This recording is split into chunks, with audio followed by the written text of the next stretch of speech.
ఇగో జగన్మోహన్ రెడ్డి గారి పాస్ పుస్తకం ఇదే కదా. ఇగో దీంట్లో జగన్ గారి తల మీద రాజముద్ర ఉంది. జగన్ గారి తల మీద రాజముద్ర ఉంది కదా. ఇక్కడ ఆంధ్రప్రదేశ్ ప్రభుత్వం రెవెన్యూ శాఖ అని రాసి ఉంది కదా. ఈ పేజీ మీద రాజముద్రే కదా. ఇక్కడ జగన్ గారి బొమ్మ ఉంది. రాజముద్ర ఉంది కదా. రాజముద్రే కదా అన్న. మరి ఏం తప్పు చేశారు? ఇది క్యూఆర్ కోడ్. అసలు క్యూఆర్ కోడ్ సిస్టమ్ తీసుకొచ్చింది జగన్మోహన్ రెడ్డి గారు కదా. క్యూఆర్ కోడ్ ఉందా లేదా? పట్టాదారు పాస్ పుస్తకం మీద క్యూఆర్ కోడ్ సిస్టమ్ వచ్చింది జగన్మోహన్ రెడ్డి గారి ప్రభుత్వంతోనే ఈ ఆంధ్ర రాష్ట్రంలో మొదలా కాదా? మరి చాలా అనుభవం ఉంది కదా మీకు. 14 ఏళ్లు 25 ఏళ్ళు అని చెప్తారు కదా. మీరుండగా ఈ సర్వే సిస్టమ్ ఎందుకు తీసుకురాలేదు? మీరుండగా ఈ క్యూఆర్ కోడ్ ఎందుకు తీసుకెళ్లాలి? కంప్యూటర్ నేనే కనిపెట్టానంటారుగా మీరు. మరి క్యూఆర్ కోడ్ అంటే క్యూఆర్ కోడ్ కొడితే పట్టాదారు పాస్ పుస్తకంలో ఊరికే గళ్ళుండి ఆ గళ్ళలో పేరు, సర్వే నంబరు, ఎంత విస్తీర్ణం తప్పితే ఏమన్నా ఉండేదా? ఖాతా నంబర్ ఉండేది, ఫ్రంట్ పేజీలో పేరు, ఖాతా నంబర్ ఉండేది, ఏ రెవెన్యూ విలేజ్ ఉండేది, లోపల గళ్ళుండి గళ్ళలో సర్వే నెంబర్ ఎంత, విస్తీర్ణం ఎంత, దాంట్లో ఎంత ఉంది ఇడది ఆ పేరు. మరి జగన్మోహన్ రెడ్డి గారు వచ్చాక అది ఉంది, అది క్యూఆర్ కోడ్ ఉంది.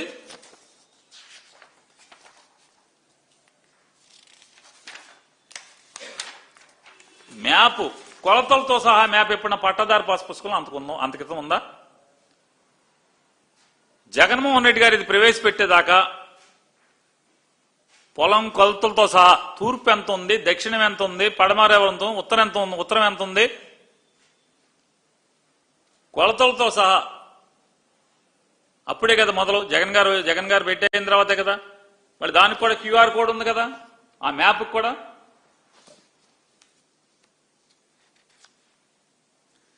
రేఖాంశాలు, అక్షాంశాలు చూడండి పక్కన. ఆ మ్యాప్కి సరిహద్దు అంటే లాంగిట్యూడ్, లాటిట్యూడ్ సరిహద్దులు కూడా అన్ని దిక్కుల. ఆ పొలానికి మొత్తం 8 కొలతలు. ఆ పొలానికి 8 కొలతలు ఇచ్చారు. ప్రతి పొలానికి 8 కొలతలు.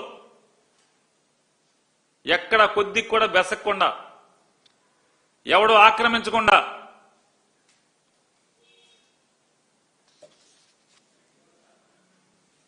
లాంగిట్యూడ్, లాటిట్యూడ్ అంటే రేఖాంశాలు, అక్షాంశాలతో ఉంది కదా. క్యూఆర్ కోడ్ ఉంది కదా. మరి ఇవన్నీ ఎవరు? జగన్మోహన్ రెడ్డి గారు ప్రవేశపెట్టినాయే కదా. ఇది ఇవన్నీ జగన్మోహన్ రెడ్డి గారు కదా మరి ప్రవేశపెట్టింది. మరి మీరేం చెప్తున్నారు ఇవాళ? మొత్తం నేనేం చెప్తున్నారు మీరు. భూమి అనేది మన గౌరవం, మన దేశం, మన రాష్ట్రం, మన గౌరవం అని చెప్పని ఒక స్లోగన్తో ఈ భూమి యొక్క వివరాలని పట్టదారు పుస్తకం అంటే సమగ్రంగా మ్యాపు, లాంగిట్యూడ్, లాటిట్యూడ్ హద్దులతో ఒక్క పొలానికి, ప్రతి పొలానికి 8 సరిహద్దులతో, 8 సరిహద్దులతో రికార్డు తయారు చేసి ఇచ్చినట్టు జగన్మోహన్ రెడ్డి గారు. మీరేం మార్చారు చెప్పండి? జగన్ బొమ్మ తీయటం తప్పితే మీరేం చేసింది చెప్పండి? మీది 2వ పేజీ, ఇది పైన బ్లూ అట్ట, ఇది 2వ పేజీ మీరు ఇచ్చింది. అదే పుస్తకం కదా. క్యూఆర్ కోడ్ జగన్ లాగానే క్యూఆర్ కోడే కదా.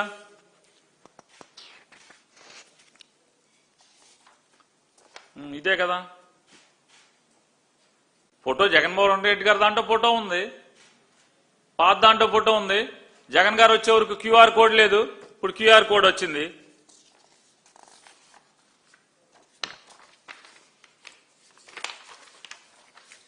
ఇదిగో మ్యాప్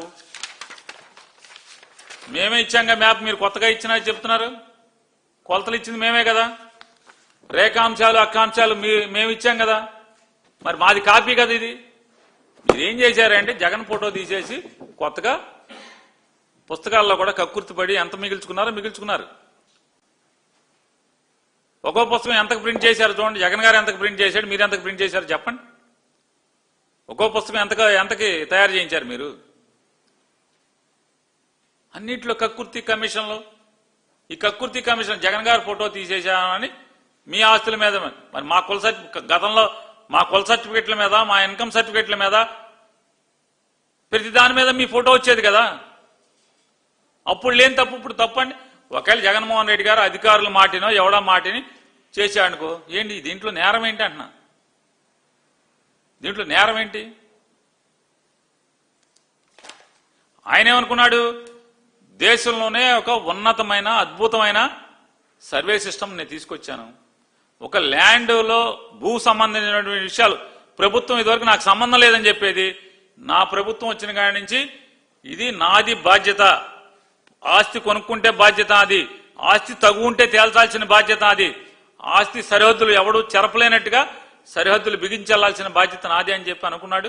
సరే, నేను గొప్ప సిస్టమ్, నీ దగ్గర భజన చేసేవాళ్ళు ఉన్నట్టే మా దగ్గర కూడా భజన చేసేవాళ్ళు ఎవడో ఒకడు ఉంటాడు కదా.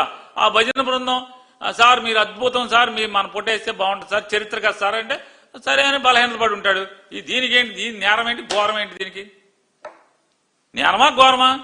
ఇది ప్రభుత్వ రికార్డు కదా, ఆన్లైన్ రికార్డు కదా.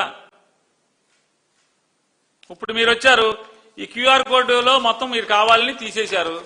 ఇది పని చేయకుండా, క్యూఆర్ కోడ్ పని చేయకుండా, ఇది పెద్ద విషయం ఉంది. ఇప్పుడు దీంట్లో ఫోన్లో కొడితే వస్తుంది. రేపు మేము వస్తాం, ఈ క్యూఆర్ కోడ్ తీసేసి మా క్యూఆర్ కోడ్ పెట్టలేమేంటి?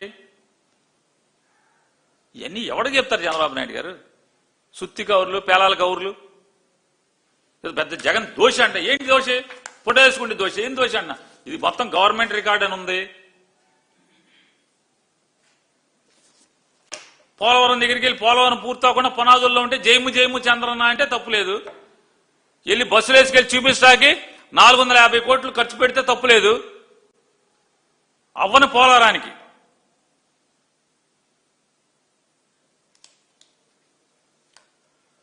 ఇవాళ సూపర్ 6 సూపర్ హిట్ చేశారు మీరు. డబుల్ ఇంజిన్ సర్కార్ కాదు, ట్రిపుల్ ఇంజిన్ బుల్లెట్ రైల్ అంట. సినిమా డైలాగులు తప్పితే పవన్ కళ్యాణ్ గారితో తిరిగి 6 నెలలు సావాసం చేస్తే వాళ్ళు లీళ్ళు అవుతారంట. సినిమా డైలాగులు చంద్రబాబు నోటెంబడి సినిమా సుత్తి కబుర్లు పోయి సినిమా కబుర్లు వస్తున్నాయి. ఇదివరకు సుత్తి డైలాగులు ఉండే, ఇప్పుడు సినిమా డైలాగులు. ఏంటి ట్రిపుల్ ఇంజిన్ సర్కార్? ఎవరు ట్రిపుల్? ఎవరు ఏంటి ట్రిపుల్? ఏంటి ఈ రాష్ట్రానికి ఈ ట్రిపుల్ ఇంజిన్ బుల్లెట్ రైల్ వల్ల ఏంటి ఉపయోగం? దమ్ముడి ఉపయోగం ఉందా అని అడుగుతున్నాను. డబుల్ కాదు, డబుల్ ఇంజిన్ అయితే లేదు, ట్రిపుల్ ఇంజిన్ అయినా లేదు కదా. గత 5 ఏళ్లు 2014 నుంచి 19 దాకా డబుల్ ఇంజిన్ సర్కారు ఈ రాష్ట్రానికి ఒదిగింది ఏంటని అడుగుతున్నాను. చెంబుడు నీళ్లు దోషుడి మట్టే కదా. ఈ రాష్ట్రానికి ఏం మిగిలింది?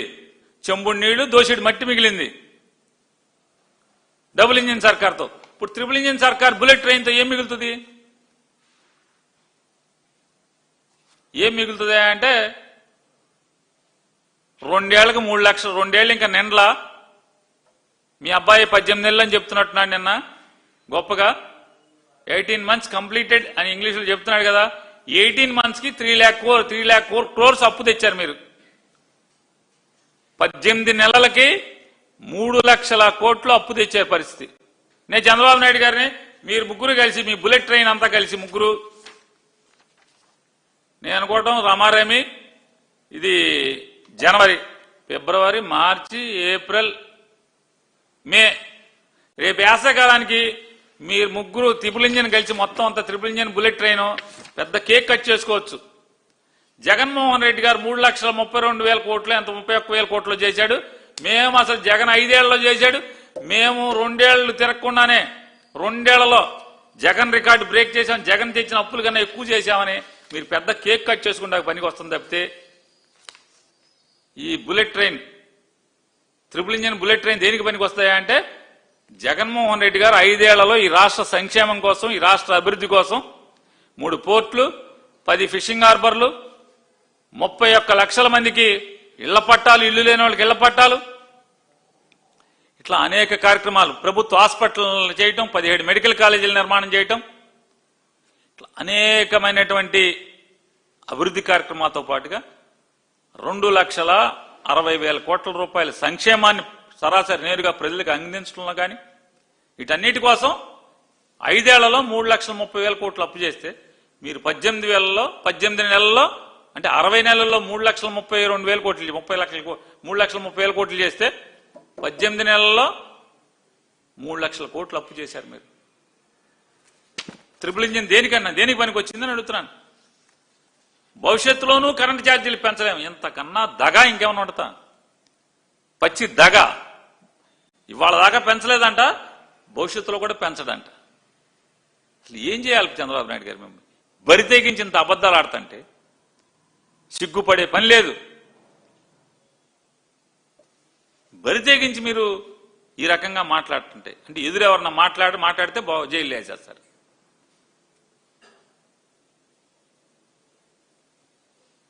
చిన్న చిన్న భూతగాదాలు పెట్టుకోవద్దని ప్రజలందరినీ కోరుతున్నా అంట. కుటుంబ సభ్యులు బంధువులతో వివాదాలు వద్దు. అద్భుతం అండి. అసలు మీకు ఎవడు సాటిరాడు? బంధువులతో తగాదా పెట్టుకోవద్దు, చుట్టాలతో తగాదా పెట్టుకోవద్దు, కలిసిమెలిసి ఉండండి, ఆస్తి తగాదాలు వద్దు. ఇంతే కదా మీరు మాట్లాడేది? ఇదే కదా. రామారావుతో తగాదా పెట్టుకున్నది ఎవరో? పిల్లనిచ్చిన మామతో. బామ్మరితో తగాదా ఎవరికి? తోడేళ్లతో తగాదా ఎవరికి? వదిన గారితో తగాదా ఎవరికి?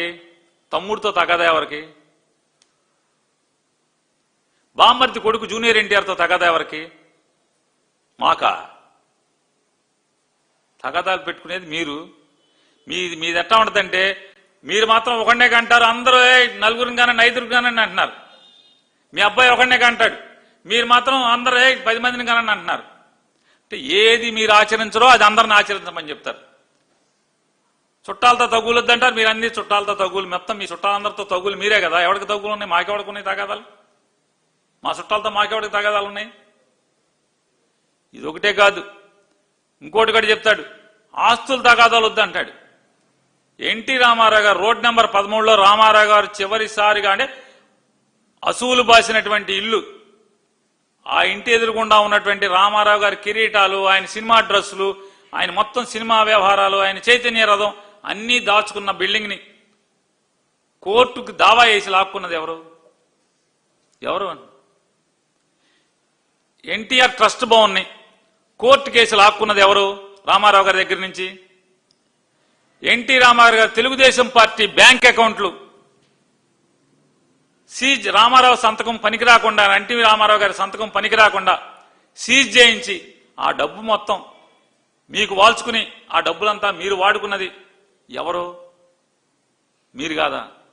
బసవతారకం క్యాన్సర్ హాస్పిటల్ పెట్టింది ఎవరు? ఎన్టీ రామారావు గారు. ఇవాళ ఎవరి చేతిలో ఉన్నారు? మీరు, మీ అబ్బాయి, మీ కోళ్ళు, మీ అబ్బాయి తోడళ్ళు. పాత వాళ్ళందరూ ఏమయ్యారు? నోరి దత్తాత్రేయ గారు ఏమయ్యారు? హాస్పిటల్ పెట్టిన, క్యాన్సర్ హాస్పిటల్ పెట్టిన డాక్టర్ గారు, ఆలోచన చేసిన డాక్టర్ గారు ఏమైపోయాడు? కోడెల శివప్రసాద్ కుటుంబం ఏమైపోయింది? వీళ్ళందరూ ఏమైపోయారు? ట్రస్ట్లో పాత సభ్యులందరూ ఏమైపోయారు? ఎవరు ఆస్తులు లాక్కున్నది? ఎవరు చెప్తున్నారు నీతులు? నిమ్మకూరులో జూనియర్ ఎన్టీఆర్కి పొలం లేకుండా ఇప్పుడు మొత్తం తీసేసుకున్నది ఎవరు? భయపెట్టారా? బెదిరించారా? ఏం చేశారు? బతిమాలారా? మొన్న 100 ఎకరాలు కొన్నారు కదా మీ ట్రస్ట్కి నిమ్మకూరులో. మన ఇంటి వాళ్ళు వచ్చి రిజిస్ట్రేషన్ చేసుకున్నారు కదా, రిజిస్ట్రార్ గారు పరిగెత్తుకుంటా నిమ్మకూరు వచ్చి చేశాడు కదా. అందరి మొత్తం మీ బామ్మర్దులి అందరూ కొనేసుకున్నారు కదా మీరు. తగులు ఆస్తులు తగులు పెట్టుకోవటం, ఇంట్లో చుట్టాలతో తగులు పెట్టుకోవటం, చుట్టాల ఆస్తులు లాక్కోవటం. మీ అత్తగారు బతికుంది కదా, మాంగారు చచ్చిపోయాడు, అత్తగారు బతికుంది కదా, అత్తగారితో తగ్గు ఎందుకు? సంక్రాంతి పూట పెద్దల పండుగ, సంక్రాంతి పూట భోజనం పెట్టి చీర పెట్టి పంపించావు పని ఏమన్నా అత్తగారికి ఎప్పుడన్నా? మేం పెట్టుకున్నాం తగులు పెట్టుకునేది మీరు. జనాలను తగులు పెట్టుకోవద్దని చెప్తారు. అంటే మీరు ఏది ఆచరించరో దాన్ని మీరు అందరిని ఆచరించమని చెప్తారు. కోడి పందాలు వినోదంగా చూడాలి, జోదంగా కాదంట. చూడండి ఇంకౌలు చెప్తాడు. అంత ఎలక్షన్ ముందు ఏం మాట్లాడాడు చూడండి. మన సాంప్రదాయం అన్నాడు, అది అన్నాడు, ఇది అన్నాడు. వీళ్ళ ఎమ్మెల్యే గారు ఒక ఆయన అయితే అసలు మామూలుగా ఎవడో ఇక్కడ మన జోదం ఆడాల్సిందే ఇక్కడ అని చెప్పి సుప్రీంకోర్టుల దాకా వెళ్తాడు, స్టేట్మెంట్లు ఇస్తాడు ఆయన. మొత్తం వీళ్ళందరూ కూడా, వీళ్ళ ఎమ్మెల్యేలు అందరూ, వీళ్ళ మంత్రులు కత్తి కడతారు, పట్టుకుంటారు, ఫోటోలు దిగుతారు, వీడియోలు దిగుతారు, రిబ్బన్ కట్ చేస్తారు బరిలకి. అక్కడ జరిగేదంతా జోదం. పోలీస్ కేసులు ఉండవు ఒక్కడి మీద.